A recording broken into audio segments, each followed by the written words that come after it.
नमस्कार दोस्तों, स्वागत है आपका YouTube के चैनल सीमेंटोलॉजी पे। दोस्तों आज हम डिस्कस करेंगे कि किल्न में प्राइमरी एयर, सेकेंडरी एयर और टर्शियरी एयर क्या होता है, इनका क्या फंक्शन होता है और इनका ओरिजिनेट कहाँ से होते हैं।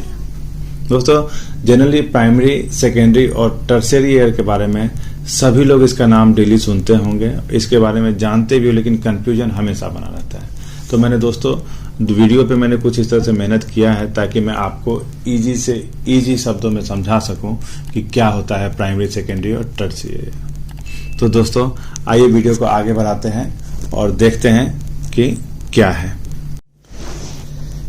दोस्तों सीमेंट इंडस्ट्री में जो हमारा हीटिंग प्रोसेस है वो पूरा का पूरा किल्न के अंदर ही होता है। जो हमारा इसका डिजाइन होता है, प्री हीटर होता है और फिर किल्न होता है और किल्न के बाद कूलर आता है।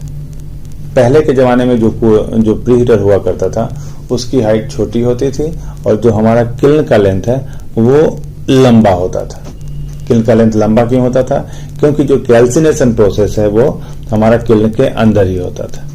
तो जो हम कैल्सिनेशन किल्न के अंदर होता है और जो हीट प्रोसेस होता है उसको जलाने के लिए, रॉ मिक्स को जलाने के लिए जो फ्यूल होता है, फ्यूल को अच्छी तरह से बर्न करने के लिए जो हम कोल, पल्वराइज्ड कोल उसमें इंट्रोड्यूस करते हैं, वो हम दो जगहों से करते थे, एक इनलेट से और दूसरा आउटलेट से। पहले के टाइम पे हम जो किल्न आउटलेट पे कोल फायरिंग करते थे वो लगभग 70 to 80% coal firing kiln outlet पे होता था बर्नर पाइप के थ्रू, और किल्न इनलेट पे सिर्फ 20% ही कोल जाता था। इनलेट आउटलेट पे जब हम कोल इंट्रोड्यूस करते थे वो बर्नर पाइप के थ्रू ही, और वहीं पे एक एफडी फैन भी लगा होता था जो कि उस पल्वराइज्ड कोल को जलने में सहायक होता है। दोस्तों आपको एक चीज हम बता दें, पल्वराइज्ड कोल जब हम किल्न फायरिंग में इंट्रोड्यूस करते हैं उस समय जब डीजल फायरिंग के द्वारा किल्न का टेम्परेचर 650 से 700 डिग्री तक चला जाता है, तभी हम कोल फायरिंग स्टार्ट करते हैं। और कोल फायरिंग स्टार्ट करने के लिए जो प्राइमरी एयर है वो हमारा बर्नर पाइप के थ्रू ही जाता है, जो वहां पे एफडी फैन लगाता है। अब दूसरा आ गया क्या? Secondary air. सेकेंडरी एयर दोस्तों हम किसे बोलते हैं? सेकेंडरी एयर हमारा हुआ जो एयर हमारा किल्न आउटलेट से ट्रेवल करके किल्न इनलेट की तरफ जाता है। अब आपको तो पता होगा कि प्री हीटर में हमारे वहां पे एक प्री हीटर फैन भी लगा होता है जो कि आईडी फैन होता है, सक्शन करता है। तो ये एयर जो है ये ट्रेवल करके इनलेट की तरफ जाता है और इनलेट पे भी जो है ये हमारे कोल को, पल्वराइज्ड कोल को जलने में मदद करता है। दोस्तों सेकेंडरी एयर जो है किल्न आउटलेट पे भी बहुत ही इंपॉर्टेंट रोल प्ले करता है, क्योंकि ये जो है प्राइमरी एयर का सहायक होता है। वहां पे जो हमारा पल्वराइज्ड कोल है उसको अच्छी तरह से जलाने के लिए, अच्छी तरह से कंबंशन होने के लिए जो हमें ऑक्सीजन की मात्रा चाहिए उसका ये पूरक होता है। दोस्तों जिस तरह से टेक्नोलॉजी आगे बढ़ती गई, सीमेंट इंडस्ट्री में फिर एक नई चीज का इंट्रोडक्शन हुआ, वो है कैल्साइनर। दोस्तों जब कैल्साइनर का इंट्रोडक्शन हुआ सीमेंट प्लांट में तो क्या होने लगा, किल्न की लंबाई जो है वो छोटी होने लगी और प्री हीटर की लंबाई ज्यादा होने लगी, जिससे कि क्या होता था कि जो कैल्सिनेशन प्रोसेस होता है वो हमारा किल्न में ना आकर के प्री हीटर से कैल्साइनर तक में ही लगभग हमारा 60 to 70% मटेरियल जो है हीटअप हो जाता था और हमारा बर्निंग प्रोसेस जो ऑलमोस्ट कंप्लीट हो जाता था। केवल 30 to 40% ही हम किल्न में लाके करते थे।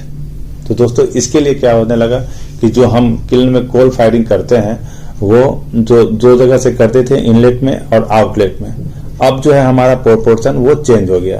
पहले के टाइम पे हम जो कोल फायरिंग करते थे वो इनलेट पे 20% और आउटलेट पे 80%, लेकिन अब हम क्या करते हैं, इनलेट पे 40% करते हैं कैल्साइनर में कोल फायरिंग और 60% जो है हम वो किल्न आउटलेट पे करते हैं बर्नर पाइप के थ्रू।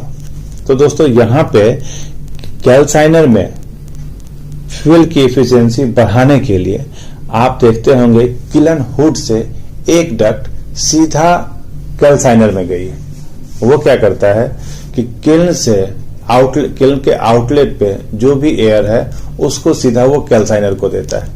उससे क्या होता है, ये पूरा का पूरा हीट जो है कैल्साइनर में जाता है और मटेरियल को कंबशन में सहायता करता है और मटेरियल को पूरी तरह से पकने में उसकी मदद करता है। क्योंकि ये एक तीसरा एयर गया हुआ है, इसीलिए इसको हमने नाम दिया टर्शियरी एयर, TAD, और उस डक्ट को बोलते हैं टर्शियरी एयर डक्ट। अब दोस्तों टर्शियरी एयर जो है वो जनरेट कहां से होता है? अब कूलर के अंदर जो भी किलन से मटेरियल आता है वो आता है कूलर में, और कूलर में हम लगभग 7, 8, 10 FD फैन लगा के रखते हैं। वो FD फैन जो है कूलर में ऑक्सीजन देता है मटेरियल को ठंडा करने के लिए। जब ये एयर कूलर के कांटेक्ट में, कूलर में मटेरियल के कांटेक्ट में जाता है तो ये एयर गर्म हो जाता है। तो जो इसका फर्स्ट कंपार्टमेंट का एयर जो है वो किलन हुड के थ्रू सीधा कैल्साइनर में जाता है, तो जिससे कि हमारा फ्यूल का भी कोल कंजम्पशन भी कम हो जाता है, क्योंकि हम सीधा इसका हीट को कैल्साइनर में दे देते हैं। फ्यूल की एफिशिएंसी भी बढ़ गई, कोल का कंजम्पशन भी कम होने लगा। तो इस एयर को हम बोलते हैं टर्शियरी एयर डक्ट। तो दोस्तों अभी तक हमने जाना कि प्राइमरी एयर क्या होता है, सेकेंडरी एयर क्या होता है, टर्शियरी क्या होता है। अब इसको हम ब्रीफ में जान लेते हैं। दोस्तों जो एयर हमारा बर्नर पाइप के थ्रू किलन आउटलेट से इंट्रोड्यूस होता है उसको बोलते हैं प्राइमरी एयर। जो एयर हमारा किलन आउटलेट से किलन इनलेट की तरफ ट्रेवल करता है उसे बोलते हैं सेकेंडरी एयर। और जो एयर किलन हुड के थ्रू TAD डक्ट के थ्रू सीधा कैल्साइनर में इंट्रोड्यूस होता है उसको हम बोलते हैं टर्शियरी एयर डक्ट।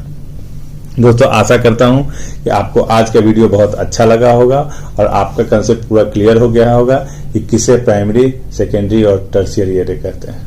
दोस्तों अगर आपको वीडियो अच्छा लगा तो प्लीज इसे लाइक, शेयर